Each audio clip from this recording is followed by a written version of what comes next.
Story 1. In 2005, I, then a 14 or 15-year-old, met a guy named David at the gym while participating in an after-school weightlifting program. David seemed pretty cool. He was 17 and about to turn 18. He was homeschooled. 3 months later, 18-year-old David Ludwig from Pennsylvania shot his 13-year-old girlfriend's father in the back of the head and then her mother. He is currently serving 2 life sentences without the possibility of parole. Story 2. I'm sorry to hear that you're feeling this way. It's really important to talk to someone who can help you, such as a mental health professional or a trusted person in your life. Story 3. A woman I grew up with who bullied me as a child ended up getting intoxicated one night and assaulting someone to death with a shoe. Story 4. A guy I dated when I was a high school freshman. Several years after we graduated, he committed a crime against his own daughter. Story 5. When I worked in customer service many years ago, I had a colleague who enjoyed misleading customers about various services and then pretending not to know. She often had an unsettling grin while speaking to someone who trusted her to resolve their issues. She also shared that one of her hobbies was watching animals being skinned, dismembered, and disemboweled by hunters, and she would ask hunters she knew to let her be present when they carried out these actions. Story 6. I stopped by my parents' house one day to check in and say hello. I was greeted by 2 children I had never seen before. They were around 7 and 9 years old. They went outside with my dad to take the dog out, and my mom explained that they were staying with them because their parents were being investigated for sexual crimes. My mom worked at the elementary school and volunteered to have them stay with her while the situation was being looked into. It turned out their parents were essentially using the children to pay rent, allowing the landlord to do whatever he wanted to them. The shocking part is that the landlord is also their grandfather. Unfortunately, I worked as a correctional officer at the time and had to see this man every night for 3 years. He always tried to play the innocent old man. Somehow, the parents never got arrested. Story 7. I attended a small elementary school with a shy classmate. In high school, we moved in the same social circles, so I would see him often. At the age of 15, he brutally stabbed an elderly couple in their sleep over 60 times each. He even placed objects inside them to confuse the authorities. He mentioned that he thought about how he could kill everyone he interacted with. If his best friend had not reported him, he would have gotten away with it, and there likely would have been more victims. Story 8. I knew a child who was rescued from his family. He was in a special school not due to a disability, but because he needed attention and care. His parents and grandmother lived in a caravan. He and his sister resided in a hole dug beneath the caravan. Occasionally, they would open a trapdoor in the floor to receive food or water, and sometimes they would create a mess for amusement. His sister died there, and he lived next to her decaying body for a while before social services discovered him. The smell, you see. He was 9 years old. The parents and grandmother were cruel. I have witnessed a lot of abuse and many harmful individuals, but they were completely unrepentant. I have an adopted sister who is now 56 years old and has severe intellectual disabilities. Her biological mother assaulted her with a cricket bat, causing brain damage. Both her parents allowed her brother to abuse her with his friends until he turned 18. This started when she was 11, and she was nearly 14 when it ended, as they claimed he would be tried as an adult. I don't understand how none of them ever faced jail time. I don't know what I would do if I ever encountered one of them today. Story 9. My cousin was a negative influence throughout my life. He tried to drown me in his pool and dropped me on the sidewalk, among other troublesome actions. During high school, while my sister was waiting to merge onto the street, he drove up behind her and began pushing her car into traffic with his truck. He also stole a significant amount of construction equipment from a crime boss. He was murdered a few years ago by a coworker. Honestly, the world is a better place without him. Story 10. A neighbor of mine lives on top of my house on a hill. We hadn't interacted much with the neighbors, but we did when something troubling came to light. They had a few girls from foster care living with them for years, apparently. We had no idea they even had children in the house because we learned that they had been severely mistreated. The children were locked inside rooms without food or access to a bathroom and faced physical abuse. I'm not sure how it was discovered, but one of the girls, who I believe was one of three, had died. The father took his own life in his truck outside when the situation came to light. It involved him, his wife, and parents from one side of the family. They are currently in prison and going through trials. The other girls are now safe, thankfully, but I honestly feel sick knowing I could have done something if only I had known. I can find the article if anyone is interested. Story 11, Brother-in-law. There is a lot to say about him, but I suppose the most important point is that he attempted to harm his own mother, causing her serious brain damage. I cannot discern that he had a motive except to be cruel. Story 12. I got a new roommate, and she had a guest over. He was a loudmouth who liked to talk over everyone and was quite annoying. He was definitely trying to sleep with her, but I don't think that happened. A week later, I received a friend request from him. His feed was filled with posts of him and his girlfriend, definitely not my roommate, sharing affectionate messages and pictures back and forth. I didn't accept the request.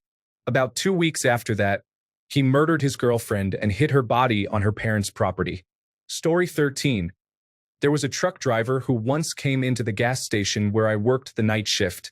An 18-year-old woman at the time, was alone up front. Normally, I worked by myself, but on this particular night, Scott happened to be in doing the freezer reset. The truck driver walked in after parking his vehicle in the spots usually occupied by employees who came in every morning. We already had 2 trucks in the back lot staying overnight, and that was our limit. The driver paid for his snacks and told me he was going to stay on the lot overnight. I informed him that he couldn't do that because we already had 2 trucks parked there and he was actually in the employee parking area. I didn't like the look of this guy anyway. He was young, with brown hair, probably just over 6 feet tall. His clothes were filthy, as if he had been rolling in dirt. At first, I thought his shirt was brown, but I realized it was covered in grime. His hands were dirty, with dirt packed under the nails, and his teeth were rotting. He narrowed his eyes at me and sucked his bottom lip in. He said, "What are you going to do to stop me?" The guy then walked to the side, came behind the counter, backed me up into the rack where we kept cigarette packs and said, Luckily, Scott came out of the back with a metal rod in his hand and asked, "Is there a problem?" The guy said no and walked back outside, heading up toward Lafayette. There was something off about him, and I could tell. That guy was either a rapist or a murderer. Unfortunately, my boss wouldn't let me call the police. We had strict rules about involving law enforcement without management approval, leading to immediate termination if you called without permission unless you had been injured, like in a robbery. I still get the creeps thinking about that guy. Story 14. My childhood best friend was from Belarus. She was the most beautiful girl I had ever seen and a manipulative sociopath who would intimidate even the most hardened individuals. Our friendship ended for obvious reasons, as I found myself both a target and an accomplice of her schemes, which took a toll on me. To this day, the thought of seeing her again terrifies me. Story 15. I worked in an education center where individuals came to improve their mathematics and English skills, and in return we paid for their forklift truck license. A man in his late 50s came in and we flagged his case for a risk assessment. He had been in prison for a long time for grooming and assaulting young girls. I was informed that I had to treat him like any other student, which I found extremely difficult, but as his tutor, I complied. At the time, I was only 24 and looked younger. The man was overly nice to me, showering me with compliments. He would bring me sweets and coffee every day, even though I repeatedly asked him not to. He was quite unsettling and was clearly trying to manipulate me. He asked if he could have my number and connect with me on social media. I firmly told him that it was unprofessional and to stop pestering me. He was present for 2 weeks, making me uncomfortable every day. He waited outside until I finished so he could walk me home. My manager provided me with rides home in his car every day to protect me from this individual. It was clear he hadn't learned his lesson from prison, and I am certain he harmed more girls. Just thinking about him gives me shivers. Story 16. My sister. I've worked with murderers as a guard where such individuals are evaluated, and I would rather be around them than her. She was the most manipulative, selfish, and mean person I have ever met who hasn't killed anyone. She liked to hurt people, kids and adults, it didn't matter. She caused so much pain in my family that it can never be undone. Thankfully, all that is behind me, at least. Story 17. There was a child who went to the same babysitter as my brother and me in the mid to late 1990s. He was a couple of years younger than I. I don't remember much about him as a child. We stopped going to the babysitter once my older brother entered middle school, and we became latchkey kids. I never thought about that child again until I was in college in the late 2000s, maybe early 2010s. He made major news from my town when he murdered another child over a girl. Apparently, they got into a fight, he lost, went to his truck, grabbed his hunting bow and arrow, and shot the child in the heart right there in the parking lot of a convenience store. It made national news because he was white and the victim was black, leading many to believe it was racially motivated and thus a hate crime. In Virginia, that would mean he could be eligible for the death penalty. He eventually received a life sentence and is still in prison now. Story 18. Riverview High School circa 2007 to 2008. We had a wannabe thug who tried desperately to convince people he was the toughest person on earth. He even took on the persona that he was from the neighborhood, even though he grew up in the nicest gated community of Brandon, Florida.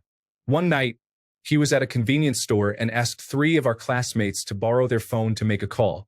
When they declined, he shot all 3 point blank in the head, dumped their bodies, and stole their car.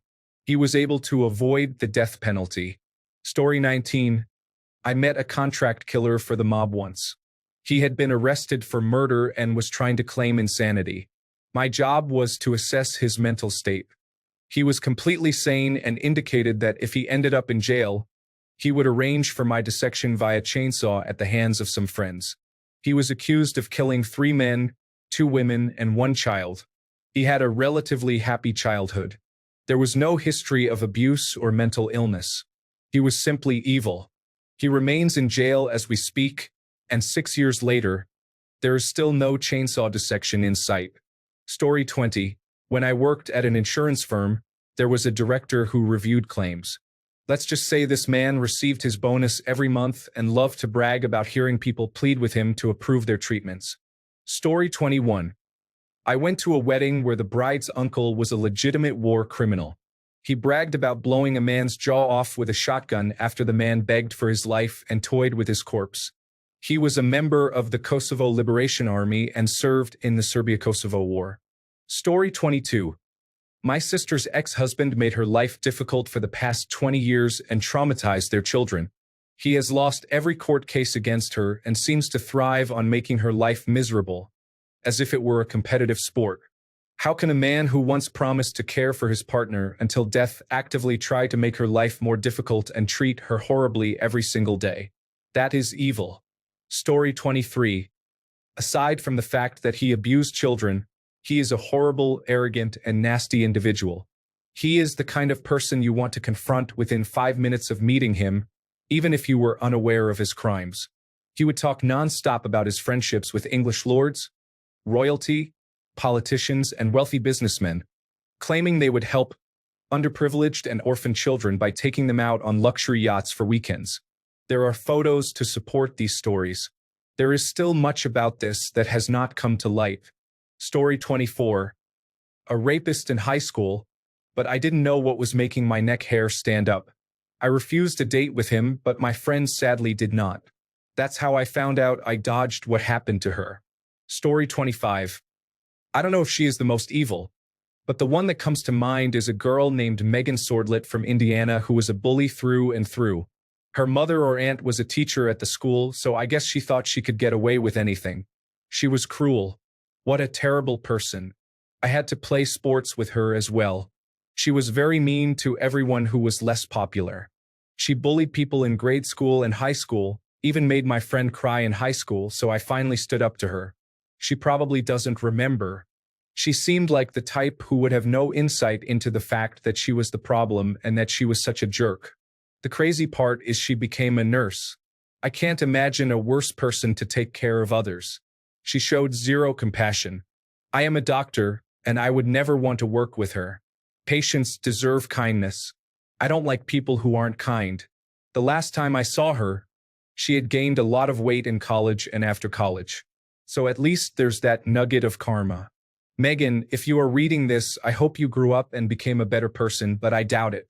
And if you didn't, I hope you get the life you deserve. Story 26. I went to India on a school trip. Part of the trip involved a day of volunteering. We helped build a school for a community that was severely impoverished. The children were very sweet and excited to chat with us. It was a small gesture to teach teenagers about community and helping people in need. Overall, it was a good idea. One girl in my group outright refused to help. I asked her why she wasn't contributing, and she said, "Why should I?" I responded, "It's just one day of your time to help these people, and they really need an extra pair of hands." She replied, "I don't want to help them." Could have been racism, but looking back at her behavior throughout the trip, I suspect she lacked empathy and was extremely manipulative. While we were moving bricks, she sat on a sun lounger and painted her nails. The children tried to say hello to her, and she told them to go away. I genuinely despised her. On the upside, for some reason, the scorpions loved her shoes, and she had to evict a scorpion from her trainers every morning. Anyway, she is in jail now for attacking her grandparents. Story 27. I haven't met anyone famous, but the person who ran the project I was part of fits the bill. In 2009, I joined a homeless soccer league where individuals experiencing homelessness could play soccer, improve their health, and raise awareness for homelessness issues. We were quite successful, winning the Canadian Championships in Calgary and competing against the mayor and a local professional soccer team in the process. It was a great project. Unfortunately, our team nearly broke up because the person running the project decided to defraud the government of a few $1 million and abscond with the money to an unknown location. On a positive note, the team survived the near breakup, and we added around 9 more teams to the league. The league is now flourishing and successful. Story 28. My ex-partner was emotionally abusive due to coercive control and antisocial personality disorder. I felt trapped with him for over 3 years. He took pleasure in humiliating, blackmailing, and controlling me, displaying almost sadistic tendencies. I never understood why he enjoyed torturing me so much. Story 29. My mother manipulated people her whole life. She is a narcissist through and through. The day I stopped talking to her was the most peaceful day of my life. Story 30. Reading some of these comments, I don't really have anything that severe, but I'm pretty sure I once met a very evil man. My sister and I, who were 6 and 4 at the time, were playing at the bottom of my street. It was a beautiful summer's day, and we were on our bikes. It's difficult to describe the street, but it was like a stoned-back alley behind some houses, leading onto a main road at the bottom. My dad was sitting in our backyard watching us play, but since the street had a bit of a slope, we liked to ride our bikes down it. At the very bottom of the street, it curved behind a wall, meaning that you couldn't see the bottom of the road from my house. In other words, it was the only part of the street where my dad couldn't clearly see us. We had just ridden our bikes to the bottom. Suddenly, a random car pulled up next to us. The man inside was around 50, I think. He rolled down the window and asked us for directions to a local town. Something just clicked in my brain. Even as young as I was, this didn't seem right. This was a grown man asking 2 very small children, who appeared to be on their own, for directions. Why? I immediately stepped back in front of the wall and called for my dad. Within seconds, he had come over. As soon as he saw my dad, this man's entire demeanor changed. He got out of the car, which identified him as a children's party planner and entertainer. In the front seat, he had a stuffed gorilla toy. My dad immediately demanded to know what he was doing. He was not a man to mess with. This man got a bit flustered, saying that my sister and I shouldn't be playing out on the street like that, and that there was a fair up the road at a local shopping center that we should go to. He also allowed us both to quickly stroke the toy gorilla before driving off. Following our encounter, my dad took me to my grandparents who lived nearby. My granddad was another man not to mess with, and he was absolutely livid. We called the shopping center to see if there was a fair on. No such fair was planned at all for that day. We reported this man to the police, but I don't know what happened to him. It's been over 25 years since I saw this man, and I always get a shiver down my spine when I think of him. He clearly was going to try and lure us to come near his car with the toy that he had and his talk of being a children's entertainer. I do not know what he would have tried to do had my dad not been there. I just can't find any reasonable explanation for his actions that is not deeply sinister. I often wonder what became of him. Sometimes I fear that he went on to hurt another child.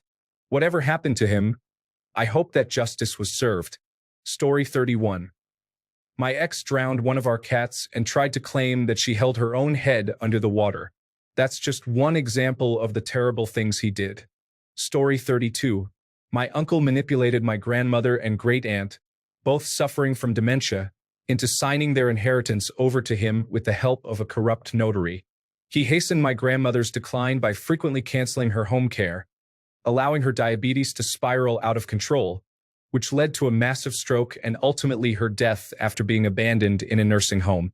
He has recently been in the news. He was missing for years and was discovered dismembered in a freezer in his own home, allegedly killed by his son in self-defense after an attempt to poison him with rat poison failed and he resorted to an attack with a knife. They unsurprisingly had financial disputes.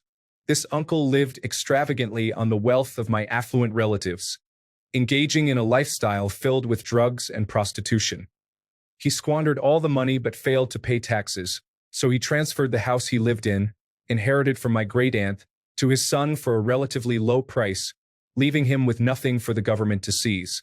He continued living in the house and mentally abused his son for years until the son eventually kicked him out, leading to lawsuits and the situation I described above.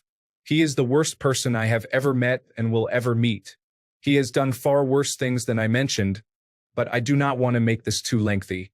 Story 33. Not nearly as bad as some of these, but my first boss out of college made $850,000 a year and would yell, scream, humiliate, terrorize, and emotionally manipulate her employees, most of whom earned $15 to $20 per hour. The best part is she never earned her position. Her father started the company and then gave it to her when he passed away. Story 34. A woman I worked with interviewed for a job she really wanted. When she didn't get the job, she found out who did get it and obtained his number. She called him, claimed to work with the hiring manager, and said they found another candidate so they would not be proceeding with him. He didn't question it and even thanked her. She wasn't offered the job, but she knew she wouldn't be. She did it just for the sake of it. She was a negative person. Story 35. In high school, I was friends with a guy named Kyle. He always seemed a bit unusual. In our final year, he kidnapped and assaulted a girl, got caught by his parents, then proceeded to murder his entire family. He also had a shootout with the police while trying to escape with her in the trunk of his car. He is now serving multiple life sentences and will never see the light of day again. Story 36.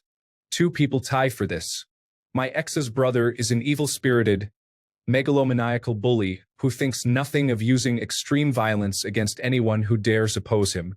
The other is a woman I worked with who was, without a doubt, the cleverest and most devious manipulative person I have ever met. If she weren't so lazy, she could be a great despot.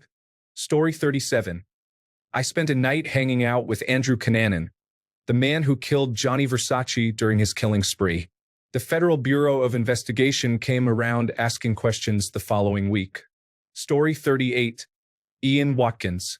I had the chance to meet him after a Lost Prophets concert in 2007. I told him I was a huge fan of his music and how it changed my life. He signed my copy of Liberation Transmission. When the news broke about his actions, I destroyed the album with my dad's sledgehammer. Story 39. A man who stabbed and killed 3 people in my hometown sold furniture to him a few years before the murders, and I immediately recognized him when I saw him on the news. Story 40. I met several reporters and media who expressed hope for bushfires or significant stories, such as fatal accidents or shootings. They appeared visibly happy about people losing loved ones, showing no remorse. Story 41. My ex nearly stabbed me to death, causing damage so severe that I can never have children. We grew up together and knew each other our whole lives, but I did not see it coming.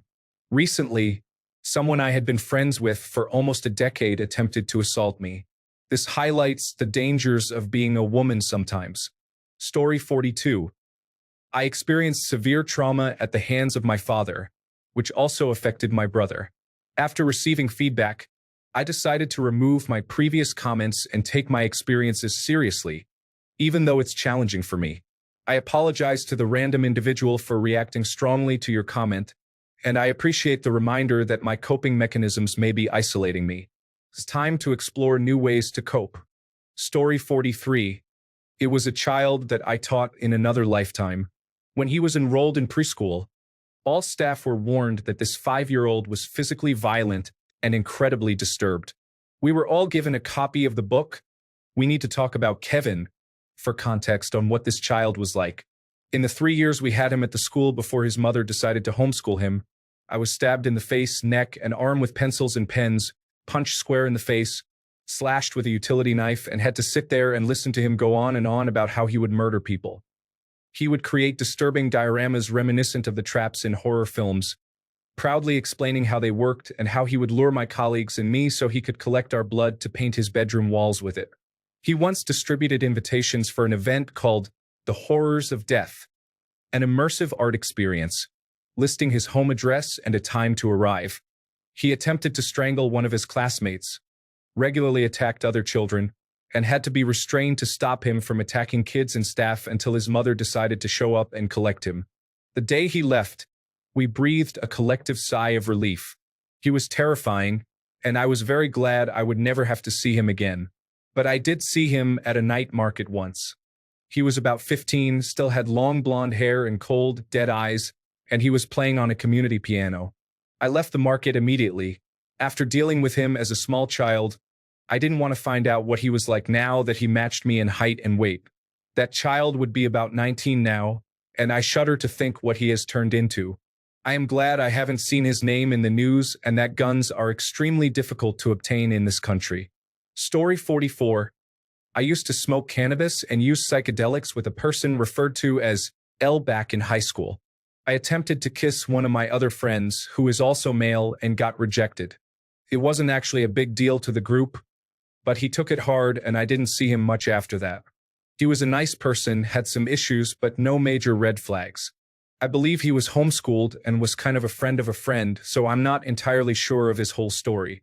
I found out not too long ago that he has been linked to at least 2 axe murders and is currently awaiting trial. He apparently also threatened his parents with an axe, attempted to kill his father with a kitchen knife, and was struck in the head with a bat while he was assaulting his 12-year-old brother. Story 45. When I was 20, my mother married a man who, on the outside, seemed to be the nicest and humblest person one could imagine. It turned out he was very bossy behind closed doors, but my religious mother saw it as her duty to be a good wife. Years later, when my mother was dying of cancer, he treated it like she had a minor illness, never really helping her much, making fun of her sores, and believing she would recover in a few months. When she died, he was extremely surprised. A week after her passing, when I, her only child, met with him and the pastor to discuss the funeral, he mentioned he was ready to move on and wanted to date again. Story 46. Not me, but my mom, Ted Bundy. She was classmates with one of the women he assaulted and killed. She said she had seen him hanging around the school a few times. Story 47. Dr. John Schneeberger from Kipling, Saskatchewan, was involved in a disturbing case in the late 1980s. He drugged and raped a patient, then inserted an intravenous tube of another person's blood under the skin of his own arm to deceive a Royal Canadian Mounted Police blood draw DNA test. The patient persisted and hired a private investigator who recovered a DNA sample, leading the Royal Canadian Mounted Police to reopen the investigation.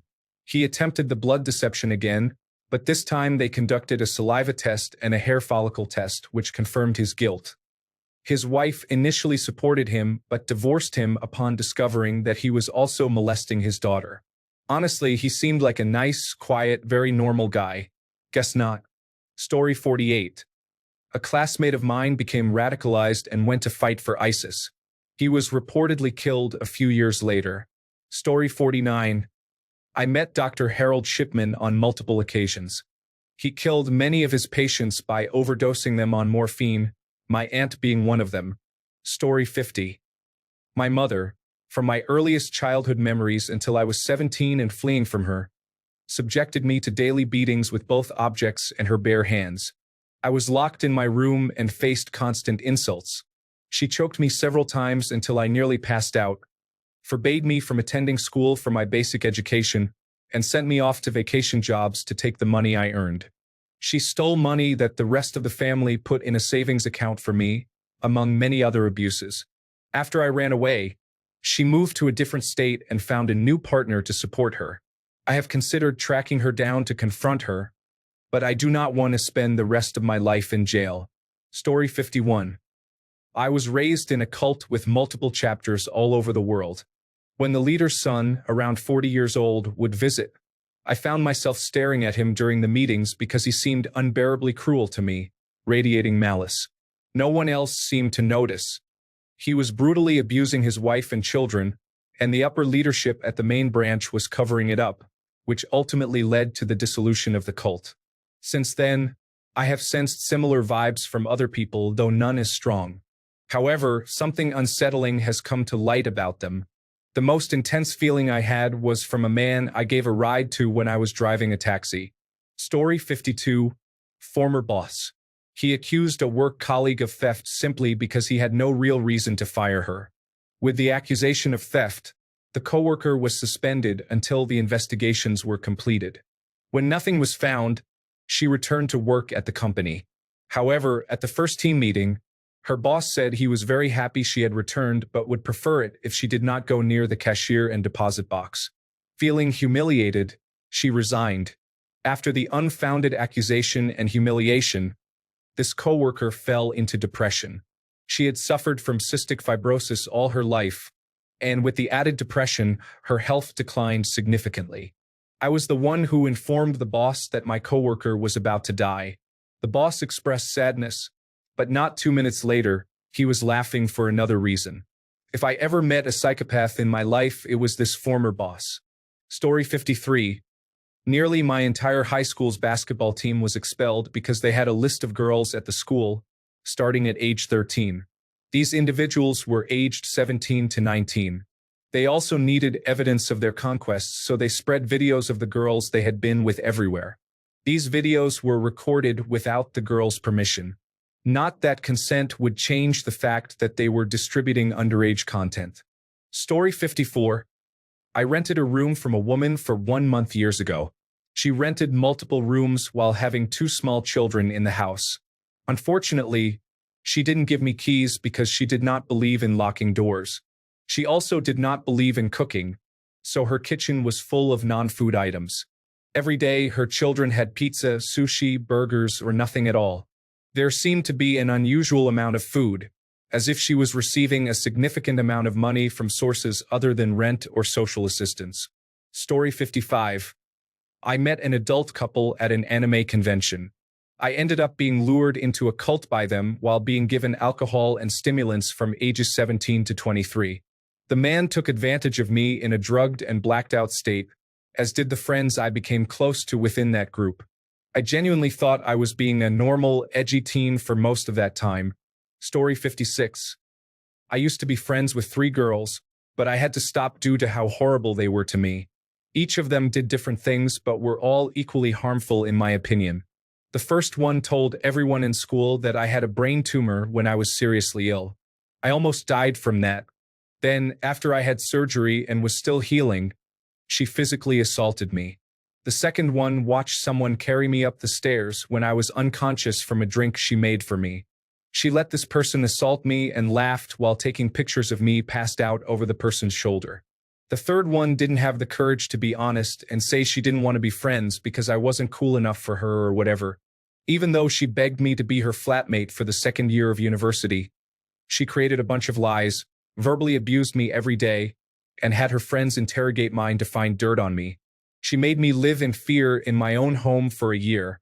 I already had a hard time making friends because I am on the spectrum, so after these experiences, I am not eager to make new friends at this point in time. Story 57. When I was almost out of college, I took acid with a coworker and friend at the time. We have since parted ways due to differing life paths, but I think of her fondly. It was summer and we went to the pool at her apartment. We were having a great time, looking at patterns in the clouds and water, and talking about everything. Suddenly, we started hearing a commotion. An older man had been recording us for a while without our knowledge, and some girls we didn't know, who were also at the pool, caught him doing it and confronted him. They were our guardian angels that day, as we never would have noticed otherwise. When I stood up and looked at him, I had never seen eyes more frightening. Cold, dead, and malicious. It was like looking into a hellish void. My survival instinct went into overdrive, so we thanked the girls and left quickly. I held it together until my boyfriend picked me up, then cried for 2 hours straight. Those eyes still make me shudder years later. Story 58. One morning, I woke to my neighbor screaming. I dashed into her house to find her husband hanging in the garage. I got him down, but it was too late. He was brain dead. I will never forget how his face looked. Later, we found out that his daughter had just confessed about his abuse. It was constant and lasted for at least a decade.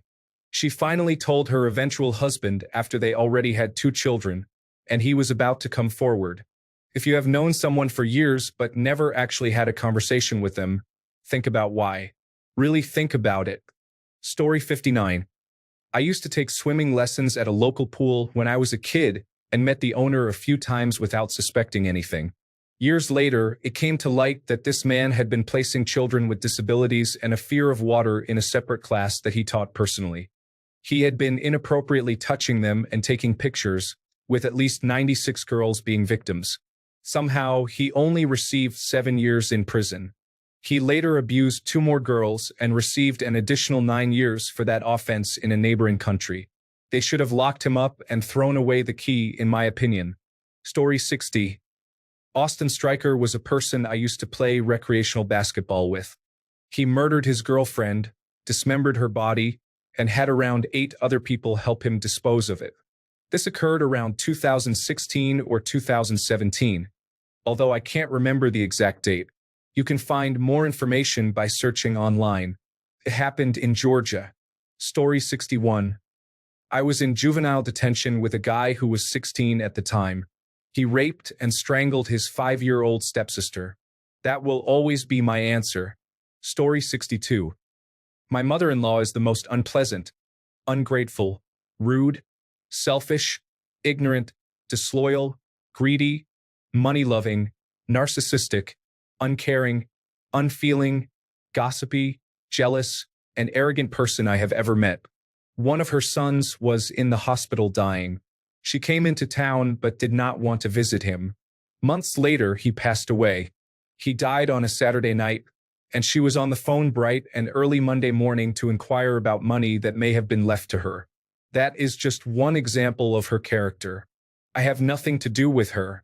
Story 63.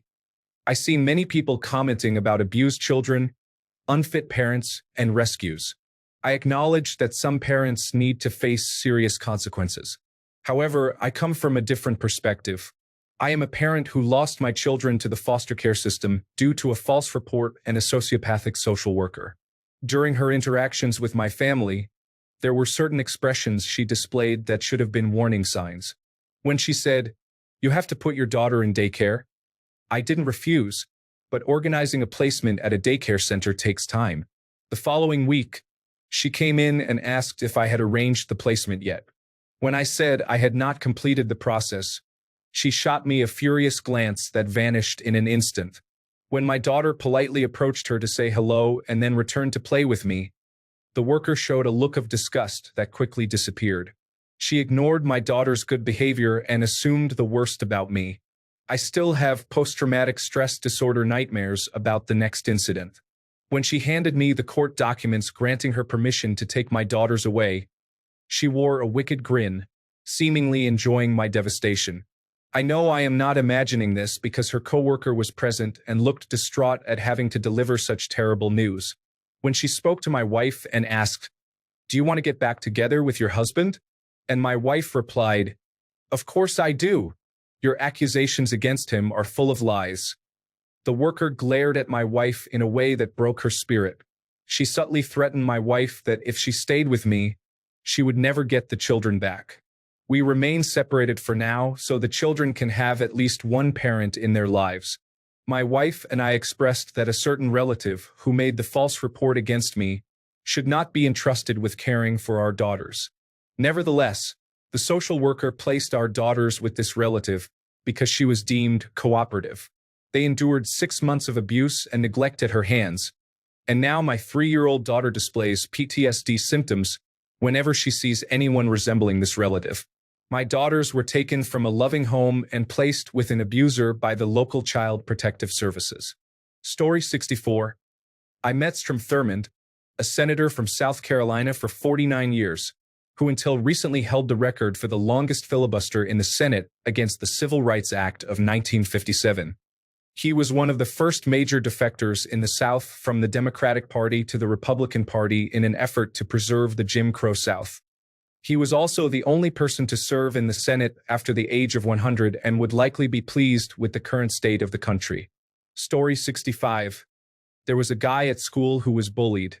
He was really short and seemed to attract bullies. I had compassion for him, so I tried to be kind. He could be standoffish and difficult at times, but I believed it was a defense mechanism. I recently discovered that while we were in school together, he was abusing his little sister. He was not arrested until 10 years later. I was disgusted, and in retrospect, I wish I had joined in on bullying him. Story 66. Meet Tim Scheimer. He assaulted his 96-year-old mother-in-law who had severe dementia and also assaulted an 11-year-old girl. Robert Timothy Scheimer, 65, of Deer Path Road, pleaded no contest Wednesday to criminal charges including involuntary deviate sexual intercourse with a mentally disabled person, indecent assault of an 11-year-old, and related counts. Story 67. My father is a diagnosed narcissist and a registered sex offender. Throughout my life, it was never his fault. It was always someone else's. Story 68. Only met online. They used to be a very popular artist and had a successful webcomic. It came out that they and their spouse abused multiple animals. They left their spouse, and these days they are running a community on Discord that has an obsessive focus on feelings and trauma, attracting both vulnerable individuals and an inordinate amount of predators. I am one of many people with a lot of stories to tell. I didn't get the worst of it, though, not by a long shot, but I went from never calling a hotline to calling multiple times while I was in their circle. Still, many cruel things were done to me by them and their community, and they had me so convinced that I deserved all that pain that I spent 2 years in therapy with the goal of accepting that I was a fundamentally bad person and learning to love myself despite that. It was only when I finally told my therapist everything that someone was able to say to me, "Hey, that was wrong, and you didn't deserve any of it." It's hard to convey how evil someone can be through a computer screen, but mentally ill individuals who have nowhere else to turn, especially when we were already a community of friends because of the artist's webcomic, are easily manipulated and abused. Some things they have done: sexually abused at least 2 dogs and a cat while portraying themselves as the victim. Lied for about a decade regarding their spouse, who was interested in animal abuse, and tried to lure minors into engaging in such behavior. Disparaged the minors by calling them liars looking to harm their spouse, despite knowing the truth. Operated a Discord community where trauma is processed through public conversations that were meant to air grievances without judgment. However, judgment occurred when people shared their vulnerabilities in a high-stress situation. Took commissions from their community featuring their persona abusing and validating the client's persona.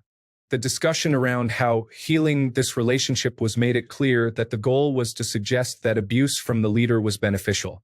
When confronted about one of their webcomics in which a character binds, gags, and rapes another character, they defended it, claiming that if someone does not express their desire for sex, it makes the other person a rapist, even if that wasn't the intent.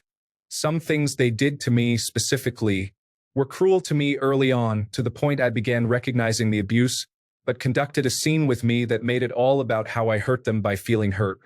When I panicked at other members being actively suicidal and the moderation team's alarming indifference, I was told that I was wrong for being concerned that no one would help me if I were actively suicidal, which I often was. When I finally tried to cut them off by saying, "I'm not your problem anymore," they created a webcomic about me that compounded other issues I was dealing with and nearly broke me. When I expressed to a former friend that their community was making me feel suicidal, that ex-friend reported my feelings back to this person, who used my ideation as dialogue for a second hit piece comic. A couple of things they did to others. Created a 700-page visual novel framing a community member who struggled with boundaries in virtual chats as comparable to their father, who abused them, claiming that if that person died, nothing of value would be lost. When a community member made a comic sexualizing the abuse another member had experienced, they hosted it on their porn comic site, and I believe it is still there today. I don't know. To most people, that may seem like nothing because just log off, right? But there is something deeply wrong with this person, and they just keep hurting people over and over, and I don't think they'll ever stop. Story 69. In 2019, I went to the Rooster Teeth convention and met Ryan Haywood. He was married with 2 children and reportedly cheated on his wife with underage fans whenever he traveled. He emotionally abused and manipulated them, causing some to suffer permanent harm, and was even reported to have removed protection without consent during encounters with minors. The number of red flags that his co-workers and the Rooster Teeth fanbase ignored before many women came forward is overwhelming and shameful. We all believed he was a wholesome, funny family man with a dark sense of humor. Now we understand the misleading nature of his supportive and helpful responses. He is a deeply unstable sexual predator who craves attention. To this day, I am uncertain about his current status. Story 70. My neighbor shot and killed a man and paralyzed another. I had sleepovers with his children. He would pick us up from school and play road hockey, etc. He was a very nice person. He should be getting out soon if he isn't already. Thanks a bunch for sticking around till the end of the video. Remember to subscribe, and until next time, stay awesome and goodbye.